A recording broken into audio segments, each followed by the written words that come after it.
to start off today. So my training today is going to be about how stories sell. Shaq, this is actually inspired by Shaq's training on Monday. So if you guys can come on Mondays, definitely come. It was a great training that Shaq did, and I'm just not going to go into too much detail about it, but I'm going to go and share a little bit of the psychology between why stories sell.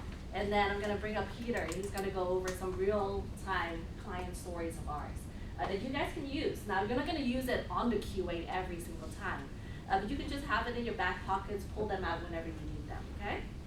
So, Thomas, could you pull up the slides, please? Presentation of virus in it. What'd you say? Oh. That's your computer, not mine. Right, so let me talk a little bit about why stories sell, right? So, everyone loves a really, really great story. Stories sell, facts tell. My kids are big on this. They love their bedtime stories. They'll ask me to tell them a story. I'll tell them a story for like 15 minutes, 30 minutes, and they still wouldn't be asleep by the end of the story because they just want to know what happens next or how the story ends. And then they'll ask me to tell them another story, and then another story. And before we know it, we're literally binge listening to stories that I'm telling. Now, I might be a little bit biased, but I tell really, really good kid bedtime stories. Right now, so I figured out, we're telling stories for like an hour straight. How can I put these kids to sleep? So what I did is I just started telling them facts, right? So I'm pulling out random facts. So I'm like, did you know this? Did you know this? And then 5 minutes into it, without fail, they're asleep. They don't care. I'm just pulling out a bunch of facts, right? So, same thing here goes to our clients, right? You might think that your facts are the most interesting things in the world. But the clients, although they're not really asleep or knocked out, but mentally maybe they are. They're not listening to all your facts. But you can put some of these facts within a story and tell that to the clients. And now they're engaged and they're getting the facts without really knowing, right? So facts are informative. Stories can be very engaging. Also, telling builds relationships. This is something that's huge that I use in the op meeting, right? When I do the first part of the op meeting, I always tell my story, and you guys should have a really, really good story. Within my story, there's a lot of things I say, but a few things I say is I mention I'm a mom, right? The moment I mentioned that I became a young mom, and I have 3 kids now, and my life really changed when I became a mom, because life just wasn't about me anymore. Everyone that's in the op meeting is always nodding at our parents, because it brings them back to when they found out they were going to be parents. That excitement, that nervousness of wanting to be better, wanting to do better. Another thing that I say to create relationships is I talk about also what Peter does, right? I always say Peter used to be a hibachi chef. I mentioned he used to be the guy that makes the volcanoes out of the onions. He's the one that throws the eggs in his head, the shrimp in your mouth. And everyone lights up because they remember when they went to hibachi. Right? Because you go to hibachi with your loved ones to celebrate something fun, and they immediately feel happy, and they relate that to Peter. So now this is somebody that they remember. They love their chef. Their chef was really awesome and funny and kind. And immediately that creates that connectivity right there. Another thing that I mentioned as well is that when Peter asked for a raise as a chef, when I became a mom, his boss didn't want to give him a raise.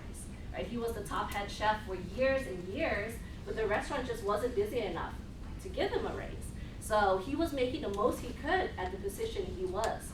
And that's why we came into this opportunity. So these are little stories within my story that really sells to different people and connects with them. And then another part in my story that I mentioned is I had no background in finance whatsoever. This really relates to anyone that's sitting in that meeting and is hearing me talk about all these financial statistics, and they're like, dude, I'm drowning in debt. There's no way I'm gonna work in the financial industry. I hope they don't realize that I don't know anything about finances.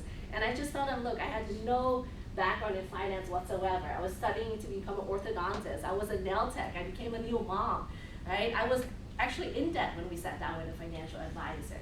But this company taught me everything I needed to know. And now I know a lot about finances that help me in the business, but in my real life as well. and immediately you can see kind of them calming down and relaxing because, you know, now they're like, oh, you were in the same position I was in before as well, right? So storytelling builds that relationships. Another thing is stories are memorable. And you guys probably know like 10 stories on the top of your mind that you can like talk and tell people. I know Josh always tells me stories randomly throughout the day. They have nothing, like he tells a story and he'll go, by the way, this is not actually true. Oh my God. But you can tell stories, they're memorable. I think a really great thing that you can use is you can tell stories to your clients, and there's nothing more powerful than having a client out there retelling your stories to their friends and family, because that's like walking advertisement for you. I think a really good example of this is we recruited somebody years ago that was a great agent with us. And when she got started with us, she was actually uninsurable. She was battling breast cancer at the time. So she couldn't get any life insurance, but she had a young kid. Her young kid was the same age as Liam. And she was really passionate in what we do because she believed that people should get life insurance and they shouldn't wait until it's too late and when they felt like they really needed it, which is when she realized that she needed it. And nobody sat down with her to teach her about the importance of life insurance until she became sick. Right? So we would always go on appointments together. Liam and her daughter used to have play dates while we would go on appointments. And she would tell that story to her clients, and the clients would buy that story. And you know, they would understand why it's important to get life insurance while they were young and healthy. Now, I think she actually beat cancer for about 3 years, and then the cancer actually came back. Right? And when it came back, the doctor told her she only had 2 weeks left to live. And so when it came back, and she actually left behind, she was a single mom, she left behind an 8-year-old daughter. Her daughter actually just turned 8 years old.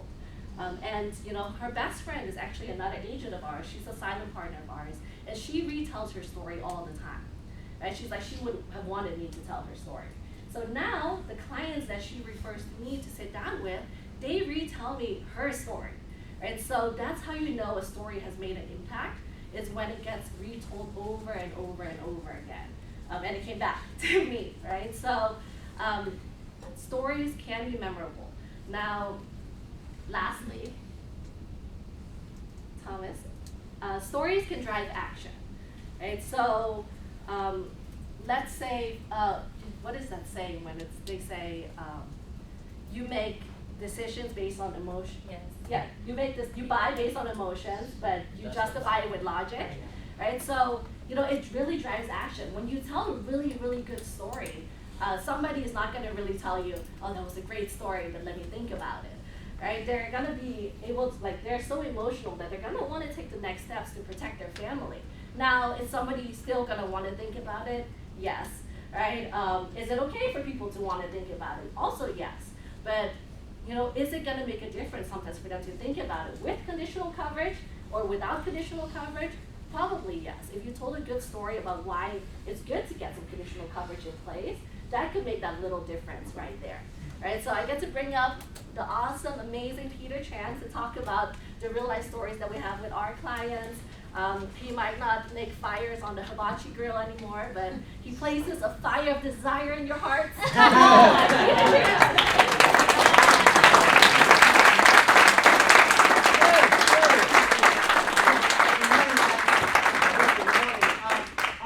Last note that Tia talked about the conditional coverage, it reminded me, like all of us were sitting together, were standing together last weekend. Josh was trying to teach Ali how to tell a story. And and Xander told a really cool story that reminded me of, like, back when he was in Michigan, he sat down with a guy, and then the guy had the intention to apply. He wanted to apply, but he said, we're going to do it over the weekends. Yeah. And, you know, he never made it to the weekends. Wow. You know, and this dude was in an accident. It's like he just, bullet ricochet hit him, he died. Wow. It wasn't even meant for him, right? So does it matter to apply with conditional coverage? No? Yes, absolutely. A story like that can make a huge difference to a lot of families, you know. So some of the story that we ran across throughout our career, one of the things that we ran across that was back when we had an agent that we brought on, we were field training him, and he took us to go see his cousin. And his cousin was a mom with 3 kids. She decided to apply for life insurance. did the responsible things. He had it for a few years, and then he gave us a call. He's no longer in the business, so he called us and said, hey, things got really tight. I'm not making as much money as I used to be before. I need to cut something out of our budget. And then Tia and I was trying to get her to like understand that this is the last thing you want to cut out of your budget. This is a priority, not a luxury. You need to have this, especially when you have 3 kids. As much as we were trying to talk to her, she decided to just call and cancel. Right? Sadly, a few months after that, she was involved in an accident. The recruit called me and said, hey, I remember my cousin had life insurance coverage, who's the beneficiary. And I said, hey, let me go check on it. She wasn't covered. Right? She was hit by a train. She got stuck in the train track. Oh my God. T-bone with 3 other people in the car. These are the things that like if your clients call you and they're trying to cancel and they're telling you that things are tough and they're trying to get by, hopefully these stores will help them understand that insurance and life insurance is not a luxury. It's something you absolutely need to have, right? And another one of the story that we run across was it's kind of telling. Another thing that a lot of clients is gonna try to do is trying to shop you around. Like they're gonna try to get the best rate on the cheapest insurance possible. And trust me, I'm a guy who's up for a good deal. In fact, you get a good deal, I'll do it. Tia, best way of telling me she's gonna buy something. Hey babe, this is 50% off. I was like, all right, you wanna get it, don't you? Yeah, it's technically free. So she knows exactly what to get me. So if she tells me anything 50% off, I'm more likely gonna say, okay, get it. Right? So we have a close family friend of all. He bought a life insurance policy through a YouTube ad that he saw. He saw the YouTube ad in Vietnamese. He clicked on the ad. He got a life insurance policy with them. Of course, they sold him an IUL. Because nobody sold to him. We're the only one that does the right thing. So he had an IUL. And when we finally sat down with him and we said, hey, we explained to him how bad it was, he decided that he wanted to call and just verify some of the things that we talked about, maybe cancel and get some of his money back. I always told him, you got no money in here. But he didn't believe me. So we're trying to figure out who we can call the agent, the person he spoke to originally that applied for the policy. So I said, hey, have you ever talked to this person again? Like, saying, no, I got the policy, and that was it. Okay, so we dig through the policy, there's no agent name, it's just 1-800 number. So we called the 1-800 number, we waited on the phone, we called them about like 3:45. We waited on the phone for almost 2 hours. Past 5 o'clock, they closed and they hung up on us. Wow. We never got to talk to a person, right? So at that moment, he's like, you know what? I'm gonna apply for coverage for you guys. He decided to go with us. So we applied for coverage. We started a Roth IRA for him, and then I wasn't able to cancel for him that day. So he said he's gonna try to cancel it later on his own. 2 years later, let's find out he didn't cancel yet, right? So we had to go back. And then we had to call the same 1-800 number.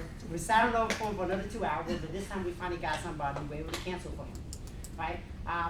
And the really funny thing was, just a couple months ago, he called me because he needed some money from his Roth IRA. He's 62 years old now. He can withdraw money whenever he wants to. So he called me and said, I need $3,000. I said, okay, do you want it in the same bank that it come out from? He said, yeah. I said, okay, I'll be there in a few days. That was it. He said, wow, that was easy. I said, yeah. Because when you get something cheap and you get it from an ad, you get it online and something happened to you, like, who do you call? If your family doesn't know who your agent is, your family have to deal with a 1-800 number when something happened to you, right? Is that something you want for your family? Because sometime in life, you go through life and you do things. Let's say you decide to go get a piece of steak, right? And you can get a steak at IHOP or you can get a steak at Warren, right? It's a steak. It's a steak, either way. But no, it's 2 completely different experiences getting a steak at IHOP and getting a steak at Warren, right? So sometimes paying a little bit of extra money for things, meaning that you're gonna get more value, more experience out of your life, and probably more time back, right? Because we wasted a lot more time being on the phone trying to talk to somebody versus him just texting me and calling me, and it was like a 5-minute conversation. Yeah. But at the end of the day, we do realize that time is more important than money, right? That's the one thing we can get back. So just because something is cheaper, that doesn't necessarily mean it's better, right? What was the last story that you wanted me to tell? The New York Life, the mom that passed away. Yeah. So another thing that so we had a client that they don't like term basically. She was telling me like, I don't I think term is a waste of money. Well, if I don't die, I'm not gonna die. Like 35 years, too short. So she said, I like whole life better because I know I'm gonna get my money back. So she was paying $150 for 50,000 of whole life. And then I was quoting her, and I gave her 150,000 of coverage for $89. I was like, I give you 150,000 coverage for $89. We can invest the money. So after we go back and forth for like multiple times, met with the agents at his office, met him, showed the policy, go back and forth, and finally she decided to switch. She said, okay, I'll go with you. It makes sense, right? More coverage.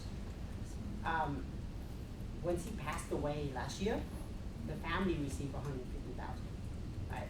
So the difference when you fight for somebody because what you believe in. Right. Imagine when somebody passed away, you can get a $50,000 death benefit or 150,000, which make a better impact, right? Yeah. So a lot of times it's gonna say, hey, I don't like code because it's M. If you gotta do a better job explaining to them that a lot of times you're just underinsured. What can your family do with $50,000? Right? At the end of the day, how much do you make? What impact? How long would that last for your family? Right.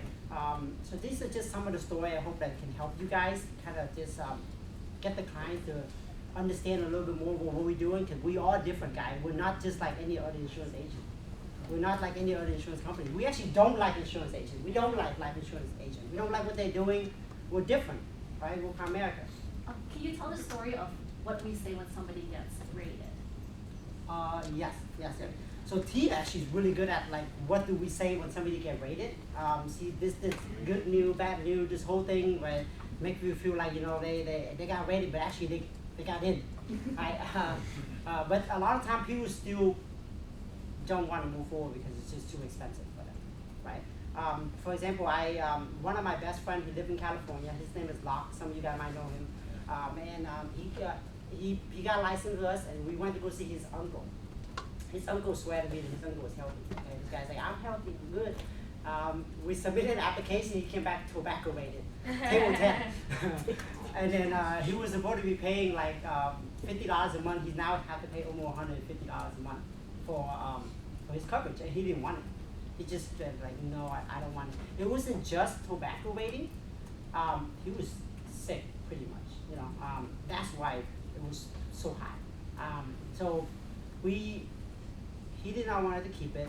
I ended up talking to Locke and his mom, which is his uncle's sister. I was like, hey, this is really important. If somebody get rated like this, I highly recommend you trying to keep it, because at the end of the day, he lived with you guys, and if something happened to him, who's gonna take care of the funerals and everything like that? And she's like, I'm gonna take care of it.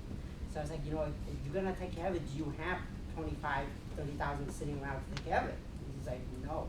I was like, you can just pay $130 a month, and if something happened, he'll get taken care of. It was only a 10-year term, right? He passed away 4 years into the term. Oh my God. And the crazy thing was, right before he passed away, he was diagnosed with lung cancer, and then the doctors say he had 2 months left to live. Oh.